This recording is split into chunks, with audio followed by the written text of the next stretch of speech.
Welcome to Tony Martignetti Nonprofit Radio coverage of Fundraising Day 2011 at the Marriott Marquis in Times Square, New York City. My guests now are Travis Fraser and Michele Walsh. Travis is Director of Major Gifts for United Way of New York City, and Michele Walsh is Director of Leadership Gifts for the United States Fund for UNICEF. Welcome. Thank you. Thanks. Pleasure to have you. Their seminar topic is Success Stories Got Women Donors. And so we're all about talking about female donors. Michele, why are female donors important? Why are they important? They're important, yeah. I mean, if you look at research, even to start, which is where we were talking earlier today, they're making up a larger part of the giving population than ever before.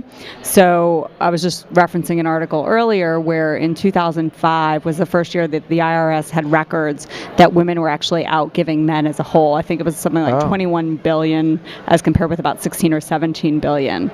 So, and that's already, 6 years old at this point. But they have huge giving power, and very often that they make their decisions differently, and we need to be aware of that, and that they also are motivated differently. So I think they're important because they do give, and when they do give, they tend to mobilize people. So not only do they give their own funds, but they're also generating additional support very often. And Travis, of course, in the upper ages, women survive men on average. Yes.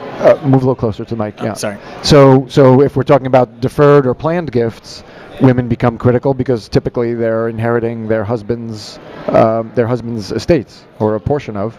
Yeah. Yes, that's true. We don't deal a lot with planned giving within our women's group. Okay. And I think as our core group of members ages and we start looking at broadening, I guess, to younger populations, we might start making plans for planned giving with them. But because of how we're able to engage them and draw them closer to the organization, they really, I think, translate into perfect prospects for planned gifts in the future. Sure. So Michele, you mentioned different donor motivations, women versus men. What are some of the differences that you see? I think that women as a whole, obviously any one particular woman is generalizing, different, right? Yeah. But that if you look at women as a whole, very often they're motivated by things that they can connect with and be involved with. So they're motivated by family, they're motivated by making a difference. We've noticed that it's not usually being on a donor list or being on a donor wall. They also want to be a part of a community that's doing something that has results. Mm-hmm. So there really is a motivation about doing good in the world and what that accomplishment is. Okay, and how do you find that's different than the male donor? I think that it's not as driven in terms of the connection. So seeing something and seeing what it's doing hasn't been as much of a motivator for men in that same way. You can have more of a, here's the information, this is what it's going to do. Of course, they want to know what the results are, but it's not as much of a desire to be engaged in the process. Okay. Yeah. Michele, your work does include working with older donors, 70s and 80s, women in those ages? I would say that it's across the board. So we're looking at ultra high net worth individuals, and that's really our deciding factor. There are certainly more as you get up towards those higher age groups of people that have accumulated that type of wealth. I think you spoke earlier with some of my colleagues who were talking about the younger generation. Yes, 21 to 40. Right. And so we're really hoping towards getting most of those people to $1 million givers. A leadership gift for us is $100,000. But if we're looking at that group, they are going to be, tend towards the older end of it. Okay. But the representation of what portion of that is 70 to 80, I wouldn't know off the top of my head, but there are certainly some people in there that would be in that age group. Yeah. Okay. And when you're dealing with women of that age, I'm trying to focus. We're talking about the donor motivations. Mm-hmm. What's your experience with when the husband was the primary donor and he's now deceased? You're going to the surviving wife. What's your experience around their willingness to continue to give? I think, it's so individual. If they're very defined in what their giving is, it's, very often only really about honoring someone's memory. Okay. But if in order to engage them personally is the only way that I think that you'll be able to get to that larger gift, and to be able to do that. We've had it in a couple of instances, but getting back to even what the data is that women are making more of the decisions while they're alive, with a married spouse as well. I think Travis actually was talking about that more than I was. Good, yeah. Yeah, do you want to jump in, Travis? Yeah, please. I mean, there have been some recent studies out that are really showing that women are making about 80% of all of the sort of household financial decisions, whether that be philanthropic decisions, just what they buy, what goes into the household. They're really the decision makers. And I feel like as fundraisers, we've really been led to believe that they are making it in tandem as a couple. And in some cases that's true, but what we're really finding through some new donor studies is that the female is the number one sort of decider in that position. Okay, do we know if that applies even when the husband is the person with the primary relationship to the organization? I'm not sure that that the research goes that deep. And I think that anytime you have any part of a couple that's the primary relationship, you sort of deal with that primary relationship, but also try to engage the other spouse in any way that you can with the work, because you really want to see that couple as a holistic entity. It's not just one person. Yeah, excellent. And applies all the more if the husband is the primary relationship. You certainly do want to bring the wife in, because on average she's going to be surviving her husband. Yeah. And I have to say that being at United Way, we are somewhat unique because a lot of our donors give through workplace campaigns. So we're really dealing with one half of the couple. We're really dealing with the female leadership donor who is giving $1,000 or more and electing to do that through payroll deduction. So it's really her decision of what she's doing with her paycheck. Mm-hmm. So it really involves her more in what she's interested in and getting into sort of her interest areas. So that has been very interesting for us, especially in trying to branch out and look towards more individual donors who aren't sitting in the workplace and developing strategies to get to those people and people that are part of a couple and engaging both of them in the work that we're doing. And we've definitely found that. So, a number of our male board members, and with our particular Women in Philanthropy initiative, it's been female board members who have led the charge, but a couple of male board members who have really found it a great opportunity and excuse to engage their wives without them. So where they're not just dragging them along to an event that they're like, that's your cause, but that they're able to feel and ask the questions that they want to ask without that what do you call it, an arm candy or whatever, however you want to call it in either direction, but that there's no one there to hold them back or push them forward to engage. And it's been a really good opportunity for us to have some good open conversations with the spouse without the key driver or the key connection present. Do either of you, or maybe both of you, work around getting volunteer engagement from females? Is that a part of your work, or is it all just related to financial giving? Our entire program is volunteer related. The group that I manage is called Women United in Philanthropy, and it is managed by a group of volunteers who come in, a volunteer steering committee that really charts the course of everything that the group does. Yeah. So how do you start to get people engaged in that volunteer steering committee? Well, it really has been through the work of other steering committee members. We've been around for 9 years. And this is a women's... This is our women's group. Yes, okay. It started from a conversation.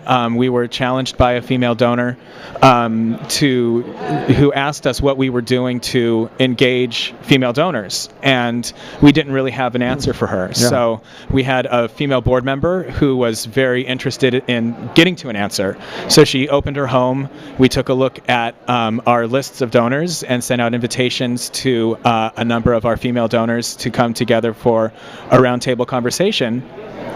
And what came out of that conversation was a very core group of dedicated women who really wanted to build something. And from that, we've been able to build a program that really engages women in the topic area that we're raising money for, which is youth empowerment. And we are able to really talk about the issues that we're working towards. We give them opportunities to volunteer in the programs to see their dollars at work. And we have educational forums that bring together some some thought leaders in the areas of education and health, so that they really feel like they're a part of the philanthropic process. And that's really what we try to do to engage our female donors. Travis Fraser, is Director of Major Gifts for United Way of New York City, and Michele Walsh is Director of Leadership Gifts for United States Fund for UNICEF. And you're listening to Tony Martignetti nonprofit radio coverage of Fundraising Day 2011. Earlier I said Next Gen Charity because Michele, when we were talking about the 21 to 40s, it's Next Gen. Yep. So it got me saying Next Gen, which we will also be at the Next Gen Charity Conference. But today we're not. Today we're at Fundraising Day 2011. Travis, do you see a difference in the willingness of male donors versus female in terms of the time commitment, willingness to spend time? I think that's an interesting question, and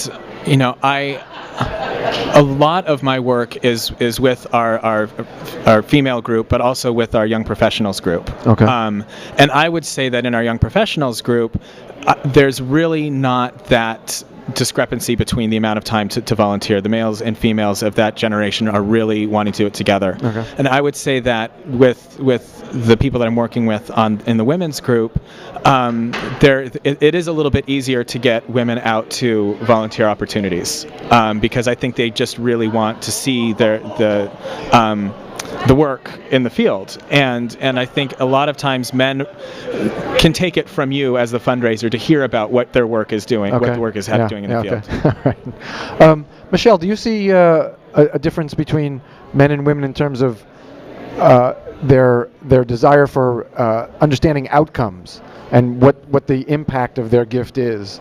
Is there a difference across the genders there? I think there probably is. I think that women are often underestimated in their willingness to really want to dig into the data and the financials and all of those pieces. And of course, if you stereotype, they wouldn't get it, or they don't want to really spend time with a balance sheet, or that they're more emotionally driven, or whatever the assumptions are. All the negative stereotypes are. Yeah. And some of them are positive, but not those though. Right. No. But I think that women do want to understand what the back end thinking is, and particularly as you deal with the higher end givers and the more sophisticated philanthropists, they know what they're looking for, and there are certain deliverables that they expect, and there are certain organizational structures they expect to be in place, whether they're financial or otherwise, and they ask those questions, and they think very seriously about where they're going to give their money. If I can piggyback on that, we have a group of our committee that comes in and meets with our program staff to really talk about what they're doing and what the investment that Women United has made in United Way is really is doing. And they ask the toughest questions. They want to know exactly what the budget is. They want to know what the money is being spent on. And I think that is the thinking that you were alluding to earlier is completely backwards. I think they really want to understand the entire issue. They want from costs of services to then what the services are actually doing. They really want the whole full holistic 360 view of an issue. Michele, your experience too? Yeah, and I would say that we've found more differences between sectors and where people work or identify themselves in professional sectors than male-female. So, sort of the hedge fund circle has a certain way of thinking about a problem, and they'll come at you with a set of questions that are almost predictable, and lawyers have a certain way of approaching it, more so than across gender lines. I'm not going to ask you to comment on your own individual situations at United Way or United States Fund for UNICEF. Generally, do you see women adequately represented on boards?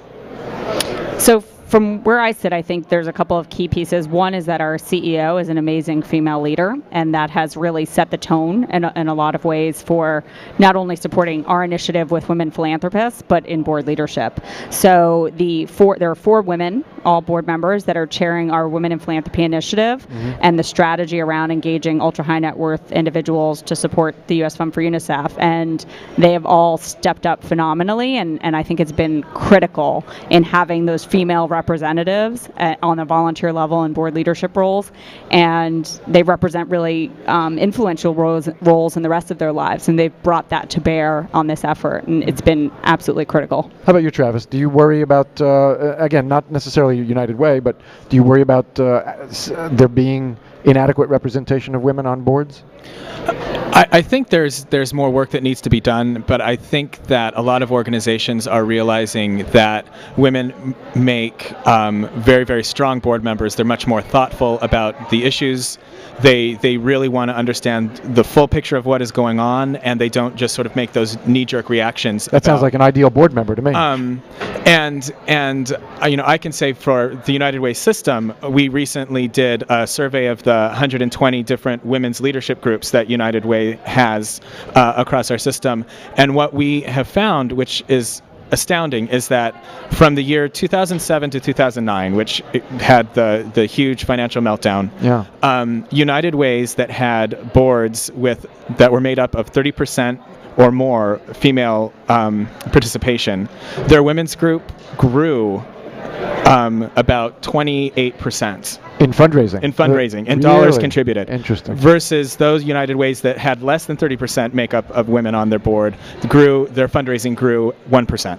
Wow. So it really shows the power, I think, of women to really come together, rally around a cause, and get people to contribute at very, very critical times. I have to say, credit to the person who thought to look at that variable, female representation on the board. That's not a and its outcome in fundraising. That's not by any means a typical variable that you would see and look at the outcome of, or the correlation with. Interesting. Yeah. Let's see, Michele. In terms of, let's talk a little about like nuts and bolts. I didn't want to spend a whole lot of time on soliciting women, but we'll spend a couple minutes. Do you have advice that's particular to women about asking? I know your work is in ultra high net worth, but not necessarily. Generally, soliciting women. Advice? I don't think it's any different than soliciting a man, because, ideally solicitations of that level happen face-to-face, one-on-one, Sure. And it's doing good fundraising and reading people's faces and listening to the cues and paying attention to what they're interested in and passionate about. I think in that regard, it's all the same. Some of the messaging and the way that we engage them leading up to that is where the difference is. So, okay, and that's the stuff we've been talking about. Yeah, exactly. Yeah. Travis, how about for you? Closing thoughts. I think really the only thing that I would add is just making sure that there is a really good next step for them to be involved in a substantive way beyond writing the check, whether that is taking them out on a program visit to go see the work, whether they're volunteering at a school, whatever it is. Just make sure that there's a really solid next step for them to get involved, because they really want to get involved. Okay, I just realized we have a little more time than I thought. What you've done you had your seminar already today, or it's coming up? We had it earlier today. Any provocative questions from the audience that you want to share around the subject? I or think, interesting? Yeah, I was talking to some of my colleagues in some of the other sessions and comparing notes on questions, and I think the one that I heard that came up in all the questions was sort of the how to say no. No to a gift?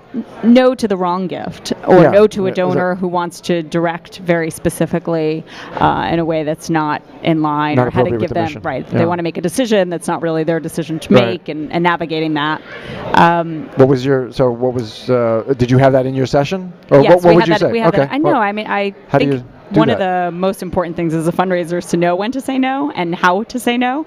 And it's not always easy, and not everyone's good at saying no. Yeah. But giving people, and what we talked about is creating options so people feel like they've made a legitimate choice, but not beyond what your realm of possibilities are. So a multiple choice question as opposed to an open-ended question where people can say, this is really what I want to do, but still not creating the program from scratch and tweaking the little details, but giving them real opportunities to be a part of the experience as well. The experience of whatever the program is. So if it's, for us, it's obviously in the field in international development, but, even if it's, the question came from someone who was working in parks, even if it's a parks project, making them a part of how that plays out. Yeah. How about you, Travis? Any questions that came up in your program that you want to share one? Well, I think that my group is able to direct the money at the end of the year that they raise, and that can create a lot of nervousness, I think, among program staff, and really, and I know it's something that UNICEF does as well. We don't just open it up and say, okay, you've got this big pot of money, where do you want to put it? You know, we really bring them in so that they can meet with our program staff and give them sort of a menu of options of where we think they could have the most impact, and take it from there, because we've really been able to develop relationships where they understand that we are going to give them what we think is best for the organization as a choice, and it really allows them to feel like they're making a choice and have an investment in what we're doing, but then at the end of the day we get what we need at the same time. So the organization obviously has a role in setting expectations, managing expectations, sort of, and as Michele, as you suggested, that multiple choice question, sort of constraining things so that people are not out in left field. Success stories got women donors as the seminar topic for Travis Fraser, Director of Major Gifts for United Way of New York City, and Michele Walsh, Director of Leadership Gifts for United States Fund for UNICEF. Travis, Michele, thank you very much for joining me. Thanks, Tony. It's been a pleasure to have you. This is Tony Martignetti, nonprofit radio coverage of Fundraising Day 2011.